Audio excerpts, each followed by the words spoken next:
Stanley Parable is not really a long game, nor is it really a game at all. It's more of an experiment in game choice. I mean, what started out as a Half-Life 2 mod has actually been given a full set of graphics, vocal overhaul, and what they created is something pretty amazing. The result is an okay looking first person adventure game with no weapons, no NPCs, and no jump button. However, the Stanley Parable doesn't need these, and it even mocks its own lack of these gaming norms, as the whole game is there to challenge your conceptions throughout your experience. The game revolves around Stanley, a lone office worker who sits in his cubicle all day mindlessly pushing the buttons he is told to push. When one day, the commands suddenly stop, and he is forced to leave his cubicle and seek assistance, only to find that the place is deserted. It's here where the fun begins, or the confusion begins.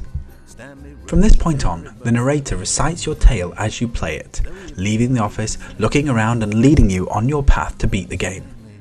When it gets really interesting is when you're presented with choices, and yet your narrator tells you to go for one option, but you could take the other option. I could take the door on the left, as suggested, but I fancy exploring that right-hand door. So as you enter the opposing door, the narrator changes his dialogue. The more you go against the tale, the more upset and even angry he becomes. Similarly, if you act before the dialogue is finished, the narrator will then comment on it. Each action has a carefully scripted reaction, and each path will take you on a mind-bending journey of broken conventions and amusing confusions. I can't go into specifics, as this title really needs to be seen to be believed. And the good thing is that after only an hour's worth of play, I saw at least 5 different endings. It's not a long game, but it will compel you to just have one more go just to see where it might take you. After retiring for the evening, after playing for over an hour, I felt I needed to choose one of the outcomes as my preferred conclusion to the game in order to make sense of it in my head.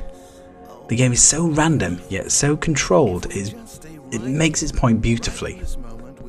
The point being is that choice in games is an illusion, and that each and every path you choose when playing a game has been crafted and planned. You are ultimately pressing preset buttons over and over that you are fed from the computer. Please press the back button to conclude this review.